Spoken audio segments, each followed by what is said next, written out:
Jóvenes, que les habla el doctor Jesús Marreros, Hospital Nacional Arzobispo Loaiza.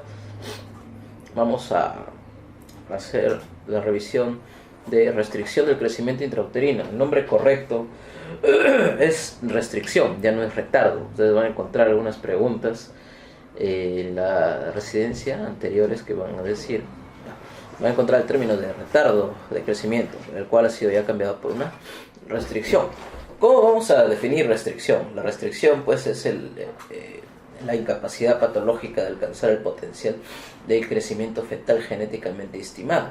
Ejemplo, pongamos a dos personas de 1,40 m, una pareja de esposos que tienen su bebé, pues es esperable que ese bebé de una pareja de 1,40 m tenga un ponderado bajo, ¿no? Y eso no significa que haya restricción, porque en sí el peso del que está genéticamente programado ese bebé de esa pareja pues es para que sea pequeño, ¿no?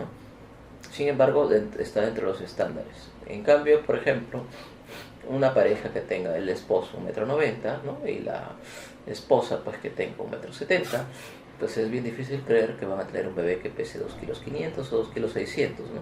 Lo que sí puede ocurrir en el caso de la pareja de 1,40 m. Eso nosotros lo conocemos como una restricción, porque su peso genéticamente programado para que ese bebé puede alcanzar, pues fácilmente puede ser más de 3,5 kg, ¿no? Hasta 4 kilos. Entonces, el RCIU abarca un término netamente de tipo placentario, ¿no? Antes las preguntas lo dividían pues en un RCIU de tipo asimétrico y un RCIU de tipo simétrico. Eso vamos a ir hablando conforme hablemos en el desarrollo de la exposición, ¿no? Entonces, ¿cómo es sospechar, ¿no? Cuando el peso ponderado ecográfico de la mayoría de estos fetos se ubica por debajo del percentil 10 de la curva de crecimiento. O sea, yo veo, depende, esas curvas de crecimiento es elaborado en cada país. Acá tenemos unas curvas que está elaborada pues, por el Instituto Materno Perinatal, ¿no? Adecuado a nuestra población. Lo que tienen que tener en cuenta que en Estados Unidos, por ejemplo, pues sus tablas de percentil 10 y percentil 90 son mucho más grandes, entonces prácticamente eso no va a ser muy congruente que digamos, ¿no? Entonces, cuando yo tengo un feto que está por debajo del percentil 10, ¿no? yo lo catalogo pues como un feto pues, pequeño para edad gestacional. Pero el hablar de pequeño para edad gestacional no es lo mismo que hablar de una restricción, y eso lo vamos a ver también. ¿Qué factores de riesgo tenemos según los antecedentes maternos y paternos? ¿No? Una edad materna avanzada, ¿no? El uso de cigarrillos, no más de 12 cigarrillos por día, el uso de cocaína, ejercicio diario vigoroso, el antecedente de un pequeño para edad gestacional en gestación previa, ¿no? Que la madre haya sido un PEG, lo que les estaba mencionando, ¿no? Hipertensas crónicas, diabetes, insuficiencia renal crónica, síndrome de anticuerpos fosfolipídicos, padre PEG, en general con patologías digamos así, tipo vascular, ¿no? Todo lo que tenga que ver con vasos va a influenciar y va a contribuir al desarrollo de una restricción. ¿Qué más tenemos? El antecedente de amenaza de aborto, intestino hipericogénico, preeclampsia, pobre ganancia del peso materno, ¿no? Eso es lo con relación a los factores de riesgo que se desarrollan durante el mismo embarazo, ¿ya? ¿Qué factores de riesgo menores vamos a tener? Entre los factores de riesgo menores vamos a tener pues una edad mayor de 35 años, producto de fertilización in vitro, nulipariedad, ¿no? Fumar de 1 a 10 cigarrillos, bajo consumo de frutas, preeclampsia previa, el intervalo de embarazo, ¿no? El periodo intergenésico, ¿no? Digamos así, claro, pero intergenésico, ni muy corto ni muy prolongado, ¿no? Entonces, eso contribuye a restricciones. Entonces, el RCIU, su cuadro clínico, la paciente prácticamente no va a tener síntomas, ¿no? Las manifestaciones van a ser detectadas, sobre todo, una sospecha va a ser pues con la medición de la altura uterina, porque en realidad, y pues el diagnóstico pues de base que va a ser con el ultrasonido, ¿no? La ecografía obstétrica.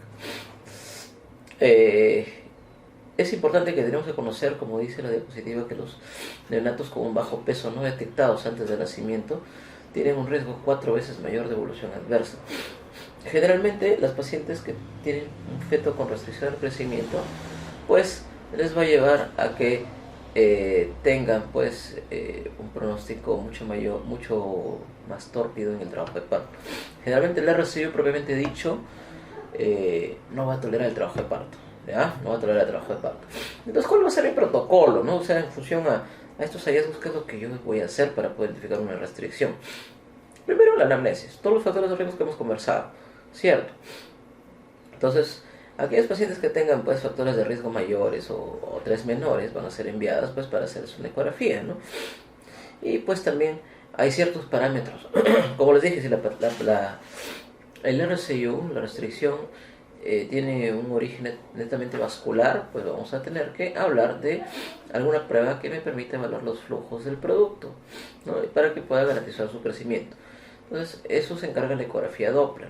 La ecografía Doppler va a tener ciertos parámetros. Como les decía, la anamnesis está orientada a ver a los pacientes con factores de riesgo. Entonces, dentro de la ecografía Doppler, lo que tenemos que ver es ciertos parámetros de flujos, ¿no? Que se encarga de este tipo de ecografía. El orden lo vamos a evaluar, ¿no? Va a ser las arterias uterinas, va a ser la arteria umbilical, va a ser la arteria cerebral media y va a ser el ponderado fetal, ¿no? Y eso va a llevar un mejor diagnóstico. A su vez tenemos la evaluación del ritmo aórtico y del ductus venoso. Luego de esto, pues vamos a evaluar lo que es la altura uterina, ¿no?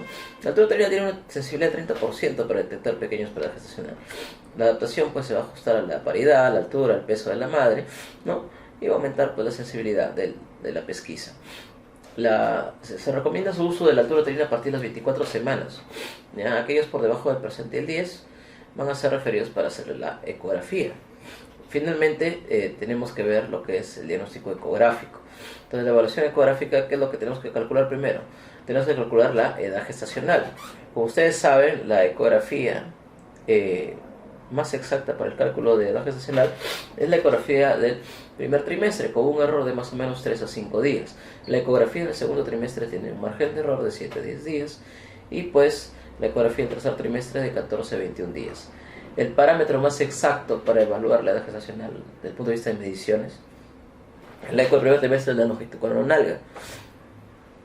Del segundo trimestre es pues el diámetro biparietal y a partir del tercer trimestre es la longitud del fémur.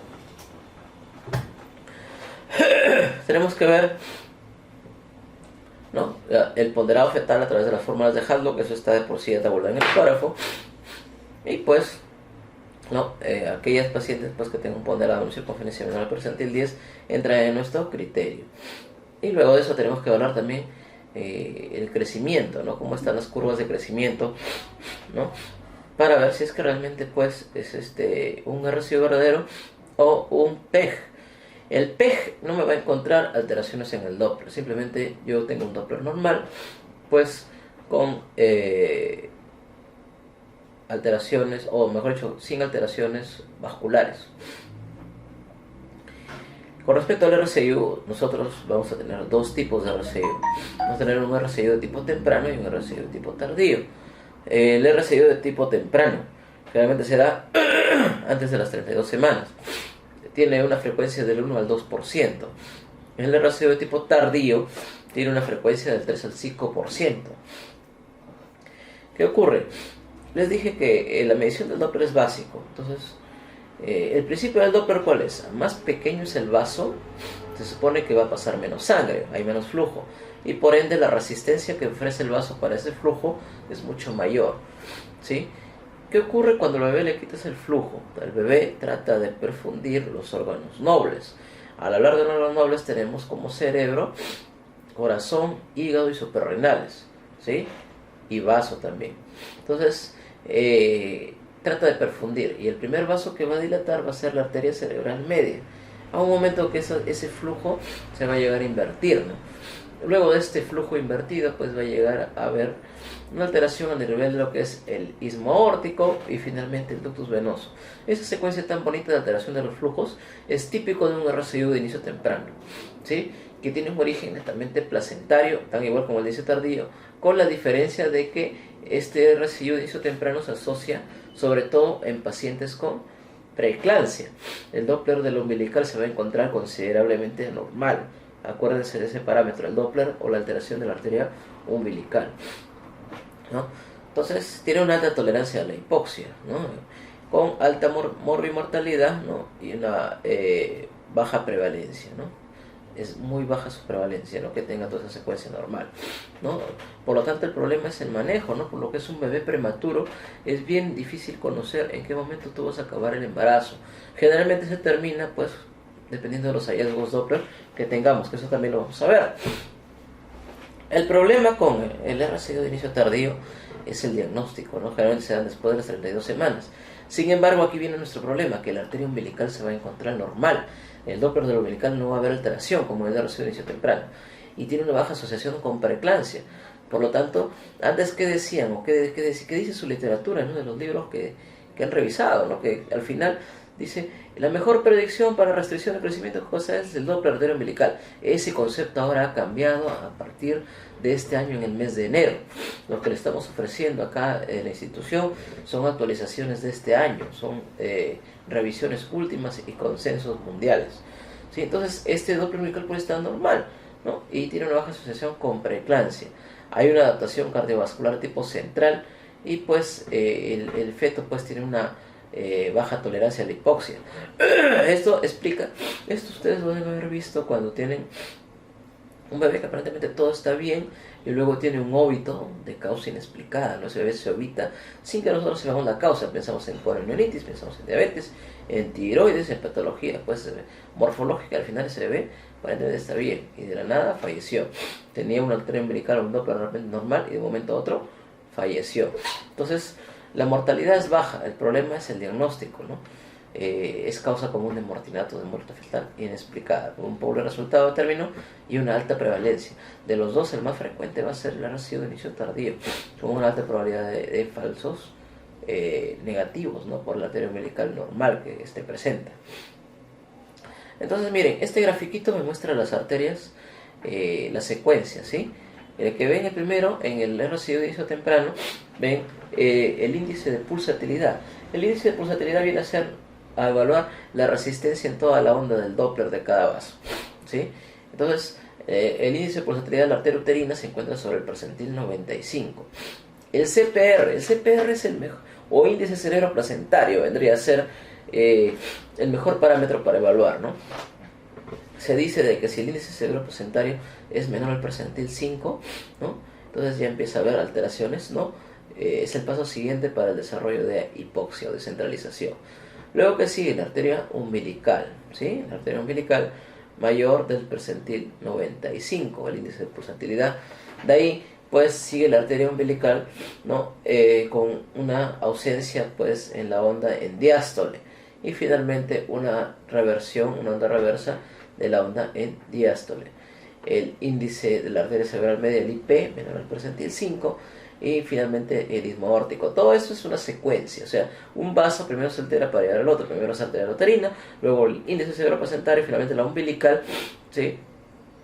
Y luego la cerebral media, finalmente el istmo aórtico, luego ven el ductus venoso, y al final, pues, esto me predice con un tiempo se dice más o menos de 12 horas de que puedan ocurrir las alteraciones a nivel del registro cardiotocográfico, o en otras palabras del monitoreo fetal, que eso ya lo deben haber revisado. Entonces podemos ver esas alteraciones. Esa es la secuencia típica de embarazo temprano antes de las 32 semanas. Es el que tiene todos los parámetros Doppler alterados de manera secuencial. De ahí viene el RCIO inicio tardío, ¿no? Que como ven, en ningún momento se encarga de evaluar lo que es la arteria umbilical, porque esta arteria umbilical se va a encontrar normal, porque es un proceso de adaptación de este feto, ¿no? Y que puede llevar a un error en el diagnóstico. ¿Qué más tenemos? Si todos los parámetros Doppler están normales, entonces yo estoy ante un PEG, ¿sí? De un PEG, yo tengo que pensar en que puede ser un PEG constitucional, un PEG que tenga alteraciones de tipo morfológicas, ¿no? Al tener alteraciones morfológicas puede ser de cariotipo o puede ser por infecciones. Si es por infecciones, entonces yo lo considero, pues, la infección más prevalente, pues, el TORCH. Y si es, pues, a nivel morfológico, tengo que considerar una cromosopatía. Por lo tanto, ¿qué es lo que quiero decir con esto? Que todos los pacientes con un PEG patológico tengo que realizar una ecografía morfológica para descartar malformaciones, ¿sí? Ante la detección de una de estas patologías se va a considerar PEG patológico o anormal, ¿no? Entonces es importante que ustedes, si tienen alguna anomalía en un PEG, pues le informen a la paciente del pronóstico de estos bebés. Hasta ahí hemos hablado de clasificación. Sin embargo, Gratakos, que es el abanderado de todo este esquema, habla sobre el índice, o mejor dicho, el estadiaje de la restricción. Entonces, el estadiaje de la restricción del crecimiento, ¿no? Como ustedes pueden ver acá, ¿no? Tiene 4 estadios, ¿no? En el residuo estadio 1, que se diagnostica pues con un ponderado fetal ecográfico menor al percentil 3, un ICP, un índice cero placentario, ¿no? Menor al percentil 5, o un Doppler de arteria uterina. Un Doppler de arteria uterina mayor al percentil 95. Tenemos el estadio 2, ¿no? Que ya es una redistribución del flujo, que ya hay una ausencia del flujo en diástole de lo que es la arteria umbilical, ¿no? O si no, pues un istmo aórtico mayor del percentil 95. Finalmente tenemos, ¿qué cosa? El estadio 3, ¿no? En el cual hay una situación hemodinámica grave, ¿no? Con baja sospecha de acidosis. Un ductus venoso mayor al percentil 95 y un flujo reverso, o puede existir un flujo reverso ya del ductus venoso, ¿no? Finalmente, en la alta sospecha de acidosis hay un riesgo de muerte, ¿no? Que ya la onda A del ductus venoso pues la van a encontrar totalmente reversa, ¿no? Y eso pues prácticamente es un signo premortem, que en las siguientes horas ese bebé está por fallecer. El deterioro secuencial del flujo vascular se presenta en fetos con RCU detectados antes de las 32 semanas, ¿no? Lo típico que les estoy mencionando, ¿no? Esto, sin embargo, pues el flujo umbilical se conserva, ¿no? Pero ellos van a tener, el RCU tardío va a tener alteración a nivel de ya la arteria cerebral media. Entonces hay que evaluar correctamente qué cosa es el índice cerebral placentario junto con la arteria cerebral media. Por esa razón el ICP se considera un mejor parámetro antes que la arteria umbilical, ¿ya? El manejo en qué va a estar orientado a la vigilancia de signos. El objetivo es saber en qué momento nosotros vamos a acabar el embarazo, ¿ya? Entonces, ver en qué momento lo vamos a hacer. ¿Qué medidas hay para prevenir el desarrollo de estos fetos? Cese del consumo de tabaco, ¿no? Y pues también considerar el inicio de aspirina, ¿no? Antes de las 16 semanas, sobre todo en pacientes con alto riesgo, a partir de las 14 semanas. Una cosa importante, en las revisiones o en los puntos se va a encontrar RCU simétrico versus asimétrico, ¿ya? El asimétrico es lo que yo les vendría a decir, que puede ser el RCU de inicio temprano o el RCU de inicio tardío, ¿no? Que es netamente vascular. El RCU simétrico vendría a ser el PEG, ¿no? Anormal o PEG patológico, producto de las alteraciones morfológicas o los síndromes de Torch. Manejo para pequeños de edad gestacional. Excluyendo infecciones y cosas genéticas, los resultados perinatales son buenos. El Doppler, la biometría y el monitoreo cada 2 semanas, ¿no? Como mínimo. Es recomendable pues inducir el parto a partir de las 40 semanas y evaluar siempre estos PEG, como de todas maneras no se descarta la posibilidad de un RCU, porque muchas veces el Doppler que se le realiza debe ser en manos de gente con experticia y no siempre eso es así. Entonces cuando alguien está recién aprendiendo Doppler puede tener un problema en su diagnóstico, ¿no? Y puede catalogarlo como normal cuando en realidad está alterado. Entonces es mejor considerar, antes que el uso de misoprostol, considerar el uso de sonda Foley. Acá hay algunos hospitales que lo hacen, no siempre no está todo protocolizado, porque el miso, acuérdense que es bien más difícil de poder diagnosticar, ¿no? ¿En qué momento vamos a terminar el embarazo? Generalmente cuando es un estadio 4, en función del estadiaje, es independientemente de la edad gestacional, ¿sí? A partir de un estadio 3 puede ser entre las 28 y 30 semanas, estadio 2 entre las 30 y 34 semanas y estadio 1 entre las 34 y 37 semanas. Generalmente los estadios 1 son los únicos que se les puede considerar como un chance, la posibilidad de un chance vaginal. ¿Cuál es el manejo para el RCU tardío? Entonces, si no hay evidencia de deterioro, ¿no? La desaceleración se culmina la gestación a las 37 semanas. La vía de parto se va a decir conjunta médica. Generalmente si está en un estadio 1, como les menciono, la posibilidad de un chance vaginal es alta. Sin embargo, si es que está en otro estadiaje o hay otros parámetros Doppler alterados, es recomendable que sea una cesárea. Toda decisión de término de la gestación con Doppler se termina con la comprobación ¿no? Del Doppler patológico o hallazgo Doppler patológico con 12 horas de diferencia, ¿no? Existe pobre correlación entre la cardiotocografía convencional y la acidosis fetal. Acuérdense que el monitoreo o el registro cardiotocográfico tiene una alta tasa de falsos positivos, ¿no? Que no siempre pues me va a llevar a una detección oportuna de estos pacientes. Por lo tanto, puede ser de que yo tenga un registro patológico y al final me tengo muy navar y ni siquiera tenga signos de acidosis. Entonces, lo que me incrementa también es la tasa de cesáreas. Existe pobre correlación entre el perfil biofísico ecográfico y la mortalidad en RCIU. El perfil biofísico es una prueba que me sirve más que nada por el tono fetal, los movimientos corporales, los movimientos respiratorios y la reactividad cardíaca.